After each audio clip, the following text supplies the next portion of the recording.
నీ మీద చాలా ప్రేమ ఉంటుంది, కానీ అమ్మ ఎలాగో ప్రేమ చేస్తుంది కాబట్టి తను కూడా ప్రేమ చేస్తే నువ్వు ఎక్కడ పాడైపోతావు అని చెప్పి తను చినిగిపోయిన బట్టలు వేసుకొని నీకు మంచి మంచి బట్టలు ఇప్పిస్తాడు రా నాన్న. పాపం తను పరిగికో వికారాబాద్కో పంట మొత్తం తీసుకొని వచ్చిన తర్వాత పంట అమ్మిన తర్వాత ఒక 10,000 జేబులో పెట్టుకొని ఇంటికి వెళ్తూ ఉంటే మధ్యాహ్నం 3 అవుతూ ఉంటుంది, ఆకలి అవుతూ ఉంటుంది నాన్నకు బాగా. నాన్న తిందామని చెప్పి ఒక రెస్టారెంట్ ముందర నిలబడి లోపలికి పోయి బిర్యానీ ఎంత ఉందని చెప్పి చూస్తే 250 రూపాయలు ఉంటుంది. నాన్నకు ఆకలి అవుతూ ఉంటుంది, పేగులు మాడిపోతూ ఉంటాయి. అరే నేను ఈ పూట 250 రూపాయలు పెట్టి బిర్యానీ తింటే నా ఒక్కడి కడుపు నిడుతుంది, అదే ఇంటికి ఏమన్నా తీసుకుపోయినా అనుకో నా పిల్లలు కూడా హ్యాపీగా తింటారని చెప్పి తన కడుపు మార్చుకొని ఇంటికి మీ నాన్న వస్తాడు బాస్. రియల్గా మన నాన్న హీరో కదా. ఎన్నోసార్లు ఒక్కసారి ఇంటికి వెళ్ళిన తర్వాత నాన్న నీతో ఫ్రీగా ఉంటే అడగండి, నాన్న నీకు ఎన్ని కష్టాలు ఉన్నాయని చెప్పి పెద్ద చిట్టా చెప్తాడు బాస్. ఎన్నో అప్పులు ఉన్నాయి నాన్నకు, ఎన్నో ప్రాబ్లమ్స్ ఉన్నాయి నాన్నకు. అమ్మ మీరు ఆడపిల్లలాగా పుట్టినరు, రియల్గా మీ అమ్మ నాన్నకు సెల్యూట్, మిమ్మల్ని చదివిపిస్తున్నారు. రియల్గా సెల్యూట్ వాళ్ళకి. ఎందుకంటే ఆడపిల్ల పుట్టిందని చెప్పి చాలామంది బాధపడుతూ ఉన్నారు. ఆడపిల్ల పుట్టినా సరే చదివిస్తున్నారు, రేపు పొద్దున నీ పెళ్ళి ఎట్లా చేయాలని చెప్పి ఇప్పటి నుంచి ఆలోచిస్తారు. అమ్మ పాపము నా కూతురికి ఎలాంటి భర్తను తీసుకురావాలి, ఎంత కట్నం ఇవ్వాలి, ఎంత బంగారం పోగు చేయాలని చెప్పి పాపం నాన్న పిచ్చోన్లాగా బయట నీ కోసం కష్టపడుతున్నాడు రా. ఈరోజు హ్యాపీగా ఇక్కడ నవ్వుకుంటూ కూర్చున్నావు కదా, ఇంటికి వెళ్తే నాన్నని ముఖం మీద తిడుతున్నావు కదా, పెద్దగా అయిపోయినావు అని చెప్పి 10th క్లాస్కి వచ్చినావు అని చెప్పి. కానీ ఈ టైం మీ నాన్న గురించి ఆలోచన చేయి. ఎక్కడనో చేన్లో పని చేస్తున్నాడు పాపం, కూలి పని చేస్తున్నాడు పాపం, ఆటో నడిపిస్తున్నాడు పాపం. 365 రోజులు నీ కోసం పని చేసేటటువంటి కష్టపడేటటువంటి పిచ్చోడురా మీ నాన్న. మరి ఇంకో దేవత గురించి చెప్పున్నా, నిజంగా భగవంతుడు అనేవాడు ఉన్నాడో లేడో నాకైతే తెలియదు, కానీ 9 నెలలు మోసింది బాస్ అమ్మ మనని. కానీ ఇంటికి పోతే అమ్మకు మనం ఏమి ఇస్తున్నాం తెలుసా? నీకేం తెలియదు ఊకో, మాట్లాడక ఎక్కువ మాట్లాడక, నీకేం తెలుసు స్కూల్ గురించి, నీకేం తెలియదు అని చెప్పి అమ్మని చీటికి మాటికి తిడుతున్నాం. రియల్గా గుండె మీద చేసుకొని చెప్పండి, అమ్మతో ప్రేమగా మాట్లాడి ఎన్ని రోజులైంది. చాలామంది పిల్లల్ని చూస్తూ ఉంటా నేను, వాళ్ళ అమ్మ నాన్న చనిపోయినప్పుడు ఎవరి జీవితం ఇది జరగొద్దా నేను అనుకుంటున్నా, కానీ ఖచ్చితంగా ఏదో ఒక రోజు మన అమ్మ మన నాన్న మనల్ని వదిలేసి వెళ్ళిపోతారా. ఎందుకంటే పెద్దగా అవుతూ ఉంటారు, వయసు ఎక్కువ అవుతూ ఉంటుంది కాబట్టి ఏదో ఒక రోజు మన అమ్మ మన నాన్న మనల్ని వదిలేసి వెళ్ళిపోతారు. అమ్మ నాన్న లేని వాళ్ళని అడగండి, వాళ్ళ విలువ ఏందో చెప్తారు. నాన్న లేని వాళ్ళు ఎవరున్నారా ఇక్కడ, వాళ్ళని అడగండి నాన్న లేని జీవితం ఎంత ఘోరంగా ఉంటుందో. నాన్న లేని వాళ్ళని అడగండి, ఎవరైనా పిల్లల్ని వాళ్ళ నాన్న దొరకపోతే వాళ్ళకి అనిపిస్తుంది, అరే మా నాన్న ఉంటే ఇట్లా తీసుకుపోతుండేనేమో, మా నాన్న ఉంటే స్కూల్కి వస్తుండేనేమో నా గురించి అని చెప్పి చాలా బాధ అనిపిస్తుంది. మరి ఈ రకంగా ఒక తల్లి 9 నెలలు మోస్తుంది మీ అమ్మని ఇంటికి పోతే మనం చీటికి మాటికి తిడుతూ ఉన్నాం, చీటికి మాటికి కసురుకుంటా ఉన్నాం, నీకేం తెలియదు అంటున్నాం. 9 నెలలు కడుపులో మోసేటప్పుడు ఎన్నో హాస్పిటళ్ళు తిరిగింది, ఎన్నో గుడులు తిరిగింది, ఎన్నో మందులు మింగింది, తనకు ఇష్టం లేని ఫుడ్ తీసుకున్నది అమ్మ. స్కూల్కి వెళ్ళేటప్పుడు బ్యాగ్ బరువు అయితే మన ఫ్రెండ్కి ఇస్తాం పట్టుకోరకో సేపు అని చెప్పి, కానీ లోపల 2 కిలోల బరువు, 2 కిలోల బరువును లోపల పెట్టుకొని 9 నెలలు మోసిందిరా మీ అమ్మ. ఆడపిల్లవో తెలియదు, మగపిల్లగాడవో తెలియదు, అందంగా ఉన్నవో తెలియదు, వికారంగా ఉన్నవో తెలియదు, పుట్టిన తర్వాత వాళ్ళని చూసుకుంటావో తెలియదు, చూసుకోవో తెలియదు. కడుపులో ఉన్నప్పుడు ప్రతిరోజు మురిసిపోయింది, నా కొడుకు ఇట్లుంటాడేమో, నా కూతురు ఇట్లుంటుందేమో అని చెప్పి. 8 నెలల టైం లోపల నువ్వు ఆడుతూ ఉంటే అమ్మ పేగుని గట్టిగా తన్నినప్పుడు విపరీతమైనటువంటి నొప్పి.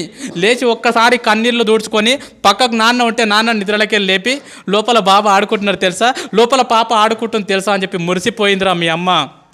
9 నెలలు నిన్ను మోసిన తర్వాత ఈ ప్రపంచం లోపలికి నిన్ను తీసుకొచ్చేటప్పుడు మీ అమ్మ నిన్ను ఈ ప్రపంచం లోపలికి ఎట్లా తీసుకొస్తుంది తెలుసా? 2 రకాలుగా తీసుకొస్తుంది బాస్. ఒకటి caesarean delivery, 2 normal delivery. Caesarean delivery అంటే ఏందో తెలుసా బాస్? రియల్గా నా జీవితంలో నేను డిగ్రీలో ఉన్నప్పుడు నాకు అపెండిక్స్ ఆపరేషన్ అయింది. 3 కుట్లు పడితే 3 నెలలు ఇబ్బంది పడ్డా నేను, 3 కుట్లకు 3 నెలలు ఇబ్బంది పడ్డా. సిజేరియన్ డెలివరీ అంటే తల్లి తన కడుపును మొత్తం కోయించుకొని నిన్ను ఈ ప్రపంచం లోపలికి తీసుకొస్తుందిరా. డాక్టర్ అంటాడు, అమ్మ నీ కడుపు మొత్తం కోసి బిడ్డను బయటికి తీయాలంటే ఇప్పటి వరకు ఏ తల్లి కూడా నాకేం కావద్దు అని చెప్పి ఏ తల్లి చెప్పలే. డాక్టర్ ఏమైనా పర్లేదు, కడుపులో ఉన్న బిడ్డకి ఏం కావద్దు డాక్టర్ అని చెప్పినటువంటి గొప్ప దేవతరా మీ అమ్మ. ఆ రకంగా నీకు సిజేరియన్ డెలివరీ ద్వారా నీకు జన్మనిచ్చింది మీ అమ్మ. సిజేరియన్ డెలివరీ కాకుండా నార్మల్ డెలివరీ, మ్యాక్సిమం మీ తల్లులు నీకు ఎక్కువ నార్మల్ డెలివరీ ఇచ్చింటారు. నార్మల్ డెలివరీ అంటే ఏం తెలుసా? ఒక్కసారి ప్లీజ్ అందరు ఇట్లా గిల్లుకోండి, ఒక్కసారి ప్లీజ్ గిల్లుకోండి అందరు, ఒకసారి కంపల్సరీ గిల్లుకోవాలి అందరు. గిల్లుకున్నారా? ఇప్పుడు గిల్లుకుంటే మీకు ఒక నొప్పి వచ్చింది కదా, పెయిన్. ఆ పెయిన్ని దేంట్లో కొలుస్తారంటే డెల్స్లో కొలుస్తారు. ఇప్పుడు నీకు అయినటువంటి పెయిన్ ఎంత అంటే 0.01 డెల్. 0.01 డెల్కి అబ్బా అంటున్నావు. నేను వచ్చి నీకు గట్టిగా తొడపాశం పెడితే అది ఎంత ఉంటుంది అంటే 0.1 డెల్ ఉంటుంది. 0.1 డెల్కే తల్లడిల్లిపోతున్నావు అబ్బా అంటున్నావు. కానీ 9 నెలలు నిన్ను మోసి నిన్ను ఈ ప్రపంచం లోపలికి తీసుకొచ్చేటప్పుడు మీ అమ్మ ఎంత నొప్పి భరిస్తుంది తెలుసా బాస్? 57 డెల్స్ నొప్పిని భరిస్తుందిరా. 57 డేల్స్ నొప్పిని భరిస్తుంది బాస్. 57 డెల్స్ నొప్పి అంటే ఎంతో నీకు అర్థం కాదు. 20 సుత్తెలు తీసుకొని ఒక్కసారి వెన్నెముక మీద ధన ధన ధన కొడితే ఎంత నొప్పి, అంత నొప్పిని భరించింది అమ్మ. 20 తేళ్ళు శరీరం మీద మొత్తం కొడితే ఎంత నొప్పి, అంత నొప్పిని భరించింది మీ అమ్మని నీ ప్రపంచం లోపలికి తీసుకొచ్చేటప్పుడు. ఒక కాయన్ని తీసుకెళ్ళి ట్రైన్ పట్టాల మీద పెడితే ఎంత విస్తరిస్తుందో అంత నొప్పిని భరించింది అమ్మ. అంత నొప్పిని భరించి 9 నెలల తర్వాత అరుపుల మధ్యలో, కేకల మధ్యలో మొత్తం నేలకేసి కొట్టుకున్నది, గింజుకున్నది, గొంతు పోయేటట్లు అరిచింది. లేబర్ రూమ్లో జన్మనిచ్చింది బాస్. నువ్వు బయటికి వచ్చిన తర్వాత నువ్వు రక్తపు మడుగులో ఉంటే డాక్టర్ నిన్ను బ్లౌజులతో పట్టుకుంటే అమ్మ మాత్రం నిన్ను డైరెక్ట్ తీసుకొని పాపం ముద్దాడిందిరా. రక్తం మధ్యలో ఉన్నటువంటి నిన్ను తీసుకొని మల్లె పువ్వులాక చేసి పెంచి పెద్ద చేసింది బాస్. తను నిన్ను పెద్ద చేస్తుంటే ఎన్నోసార్లు తను పక్కకు తను తింటుంటే ఎన్నోసార్లు మూత్రం చేసినావు, ఎన్నోసార్లు బాత్రూమ్ చేసినావు. ఒక్కరోజు కూడా విసుక్కోకుండా తను తినేది పక్కకు పెట్టి అల్లారు ముద్దుగా పెంచి పెద్ద చేసిందిరా అమ్మ నిన్ను. అలాంటి అమ్మకు మనం ఏమి ఇస్తున్నాం? నీకేం తెలియదు పో. సపోర్ట్ చేయకుండా ఉండు, నువ్వు ఎక్కువ తక్కువ మాట్లాడకు. నువ్వు నీ బెస్ట్ ఫ్రెండ్ని ఒక మాటను వాడు రేపటి నుంచి నీతో మాట్లాడతాడు. మన బెస్ట్ ఫ్రెండ్ని ఒక మాట అంటే వాడు రేపటి నుంచి మనతో మాట్లాడాడు. మరి అమ్మని రోజు అన్ని మాటలు అంటున్నా కూడా ఎట్లా భరిస్తుంది ఒకసారి ఆలోచన చేయండి. ఎన్ని మాటలు అన్నా కూడా, నువ్వు ఎన్ని బాధలు పెట్టినా కూడా ఈ ప్రపంచం లోపల మళ్ళీ నిన్ను అంతే ప్రేమగా చూసే దేవత ఎవరంటే మీ అమ్మనే బాస్, మీ అమ్మనే బాస్. ఎందుకంటే చాలామంది పిల్లల్ని బయట నేను చూస్తూ ఉన్నా, అమ్మ నాన్న ఉన్నప్పుడు వాళ్ళని పట్టించుకోరు. వాళ్ళు చచ్చిపోయిన తర్వాత ఇక తీసుకుపోయేటప్పుడు అక్కడ పాతి పెట్టేటప్పుడు వాళ్ళ కాళ్ళని పాలతో కడుక్కుంటా, నెయ్యితో కడుక్కుంటా, నీళ్ళతో కడుక్కుంటా, అమ్మ నువ్వు అంటే నాకు ఇష్టం అమ్మ, ఐ లవ్ యూ అమ్మ, ఐ లవ్ యూ నాన్న అని చెప్పి వాళ్ళు చచ్చిపోయిన తర్వాత గొంతు జించుకొని అరుస్తూ ఉంటారు, నువ్వు అంటే నాకు ఇష్టం అమ్మ అని చెప్పి. వాళ్ళు చచ్చిపోయిన తర్వాత నువ్వు చూస్తే, నువ్వు ఏడిస్తే వాళ్ళకి తెలుస్తుందా? చచ్చిపోయిన తర్వాత అమ్మ నువ్వు నాకు అంటే ఇష్టం అంటే వింటదా? చచ్చిపోయిన తర్వాత వింటారా బాస్? చచ్చిపోలేదు కదా, బతికే ఉన్నారు కదా, మీకోసం 365 రోజులు కష్టపడుతున్నారు కదా. ఈరోజు ఇంటికి వెళ్ళిన తర్వాత చెప్పండి, అమ్మ నువ్వు అంటే నాకు చాలా ఇష్టం అమ్మా, నన్ను ఎట్లా కన్నావమ్మా, అసలు నేను ఎంత లక్కీ అమ్మా, నా కోసం ఎంత కష్టపడుతున్నావు అమ్మా అని చెప్పి. అమ్మకి ఎన్నిసార్లు థ్యాంక్స్ చెప్తున్నారు, ఎవరు చెప్పట్లే అమ్మకి థ్యాంక్స్. అమ్మకు నువ్వు థ్యాంక్స్ అని చెప్తే కూడా అర్థం కాదు. మరి మన కోసం ఇంత కష్టపడి మనని ఈ ప్రపంచం లోపలికి తీసుకొచ్చినటువంటి మన అమ్మ నాన్నని మనం సంతోషపెట్టాలంటే మనం చేయాల్సినటువంటి చిన్న పని మంచిగా చదువుకోవడమే. నువ్వు ఈరోజు మంచిగా చదువుకొని అన్ని పాస్గా ఇదే టీచర్లు మీ ఊరికి వచ్చినప్పుడు అబ్బా నీ కొడుకు బాగా పాస్ అయింది అమ్మ, నీ కూతురు బాగా పాస్ అయిందంటే ఆ నొప్పిని మొత్తం మర్చిపోతుందిరా అమ్మ. అరే నా కొడుక నా కూతురు, అరే సారులు గొప్ప చెప్పారు అని చెప్పి.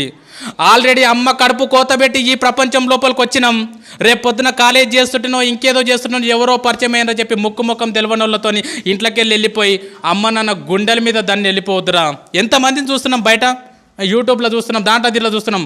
ఎవరో ముఖం తెలియనోడు పరిచయం అయితే 2 సంవత్సరాల పరిచయానికి అమ్మ నాన్నని కాదంటున్నారు. వద్దుపో, మీరు వద్దు, నాకు వీడే కావాలి. ఎంత బాధ ఉంటుంది పాపం. 9 నెలలు మోసి అంత నొప్పి భరించి ఈ ప్రపంచంలోకి తీసుకొచ్చినటువంటి ఒక కూతురు నువ్వు వద్దుపో నాకు వీడు కావాలని చెప్పి గుండెల మీద తన్ని వెళ్ళిపోతుందంటే ఆ తల్లిదండ్రులకు ఎంత బాధ ఉంటుందో ఆలోచన చేయండి. నా నంబర్ 1 స్కూల్లో చదువుతున్నటువంటి ప్రతి అమ్మాయికి ప్రతి అబ్బాయికి చేతులు ఎత్తి నమస్కరించి చెప్తున్నా, జీవితంలో మీ పెళ్లి చేసే అదృష్టం మీ అమ్మ నాన్నకి ఇవ్వండిరా. మీ పెళ్లి చేసే అదృష్టం మీ అమ్మ నాన్నకి ఇవ్వండి. రేపు పొద్దున మీ పెళ్లి చేసే టైంకి ఊరు తిరగాలి నీకోసం. నా కూతురుకు అబ్బాయి కావాలని చెప్పి, నా కొడుకుకు అమ్మాయి కావాలని చెప్పి ఊరు తిరగాలి. అంతేగాని ముఖం తెలియనుతో నువ్వు వద్దు అని చెప్పి అమ్మ నాన్నను వదిలేసి మాత్రం వెళ్ళిపోకండి. అమ్మ నన్ను వదిలేసి వెళ్ళిపోయినాం అనుకో బాస్, వేస్ట్. నన్ను అడిగితే చాలా వేస్ట్. ఎంతోమంది చేస్తూ ఉన్నారు బయట, వాళ్ళకి తెలియదు ఇంపార్టెన్స్. సరే ఈ ఎగ్జామ్లో బాగా కష్టపడతాం, చదువుకుంటాం, ఇంట్రెస్ట్ పెట్టి ఈ ఫైర్ నీకు అర్థమైంది. ఇన్ కేస్ నువ్వు ఎంత కష్టపడి చదువుకున్నా రేపు పొద్దున యాన్యువల్ ఎగ్జామ్ అప్పుడు నీ హెల్త్ బాగాలేకనో సంథింగ్ ఏదో ఫెయిల్ అవుతావు. అయితే ఒక్కొక్కసారి ఫెయిల్ అవుతాం. ఫెయిల్ అయితే వేస్టా కాదు. మరి మా 10 పాయింట్స్ తెచ్చుకోమన్నాక తెచ్చుకోండి, మ్యాక్సిమం ప్రయత్నం చేయండి.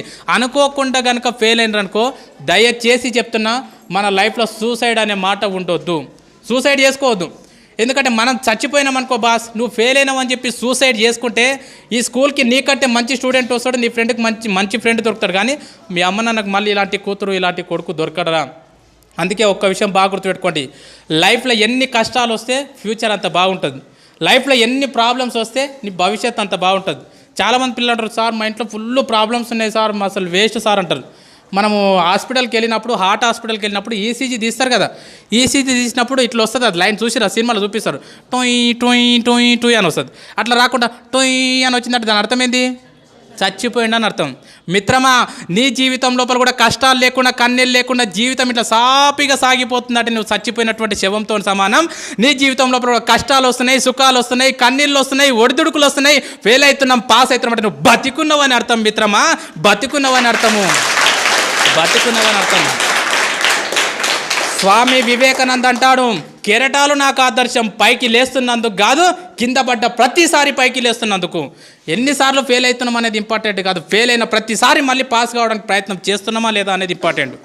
10 సార్లు ఫెయిల్ అయినా సరే 11వ ప్రయత్నం చేయండి, అదే నిజమైనటువంటి చదువు. నన్ను అడిగితే ఫెయిల్ అయితే బాధపడొద్దు, సబ్జెక్టు పోతే బాధపడొద్దు, ఎందుకంటే జీవితం అనేది చాలా నేర్పుతుంది. అడగండి మీ టీచర్లను, ఎప్పుడన్నా ఫ్రీగా ఉన్నప్పుడు, సార్ మీరు ఎప్పుడన్నా ఫెయిల్ అయినరా, ఖచ్చితంగా ఏన్నో ఒక దగ్గర ఫెయిల్ అయినామని చెప్తారు వాళ్ళు, ఖచ్చితంగా ఫెయిల్ అయినరు. సపోజ్ ఫర్ ఎగ్జాంపుల్ చూడండి, 10th క్లాస్ ఫెయిల్ కాలే పోయినావు, ఇంకో విషయం చెప్తాం, పాస్ అయినోడు ఒకటేసారి రాస్తాడు ఎగ్జామ్, ఫెయిల్ అయినోడికి 2 సార్లు ఛాన్స్ ఉంటుంది రాసేది, అవునా కదా? సో 10th క్లాస్ ఫెయిల్ అయినావు, హ్యాపీగా వెళ్ళిపోయినావు, ఇంటర్మీడియట్ మంచిగా నడిచిపోయింది, డిగ్రీ మంచిగా నడిచిపోయింది, ఇంకేదో నడిచిపోయింది, నీ జీవితంలో ఎక్కడ ఫెయిల్యూర్ లేకుండా ఇట్లా జీవితం సాఫీగా సాగిపోతుంది. రేపు పొద్దున జాబ్ చేసేటప్పుడు నీకు ఫెయిల్యూర్ వచ్చిందనుకో, ఖచ్చితంగా హార్ట్ అటాక్ వచ్చి స్పాట్లో చచ్చిపోతావు నువ్వు. ఎందుకంటే నీకు ఫెయిల్యూర్ అంటే తెలియదు, ఓటం అంటే తెలియదు. అందుకే నేనేం చెప్తానంటే చాలామంది పిల్లలకు ఆటలు ఆడమని చెప్తాం. ఆటలు ఆడడం అనేది ప్రైవేట్ స్కూల్లో ఏడుంటుంది మిత్రమా, ఇలాంటి గవర్నమెంట్ స్కూళ్ళలో మాత్రం ఉంటుంది. ఏ స్కూల్కు గ్రౌండ్ ఉన్నా చూడండి, ఏ స్కూల్కు గ్రౌండ్ లేకుంటుంది. ఆటలు ఆడితే ఏమవుతుందంటే, మనం కబడ్డీ ఆడినాం అనుకో, ఓడిపోతే ఏమంటాం, అరే మళ్ళీ ఆడదాంరా, మళ్ళీ ఆడదామారా, ఓయ్ మళ్ళీ ఆడదామా, ఎంత స్పిరిట్ ఉంటుంది తెలుసా. క్రికెట్ ఓడిపోయినాం అనుకో, అరే రేపు మళ్ళీ బెట్టి కట్టుకుందాంరా, ఎన్నిసార్లు ఓడిపోయినా మళ్ళీ ఏమంటున్నావు, అరే ఇంకోసారి ఆడదాంరా అంటున్నావు. ఆటలు నీ జీవితానికి అవి నేర్పుతాయి. ఎన్నిసార్లు ఫెయిల్ అయినా సరే మిత్రమా, బాధపడకు, కన్నీళ్లు పెట్టుకోకు, మళ్ళీ లేచి ప్రయత్నం కొనసాగించు. నా దృష్టిలో ఫెయిల్ అయితే ఫెయిల్ అయినట్లు కాదు, ఫెయిల్ అయిన తర్వాత పాస్ కావడానికి ప్రయత్నం చేయకపోతే నువ్వు ఫెయిల్ అయినట్లు.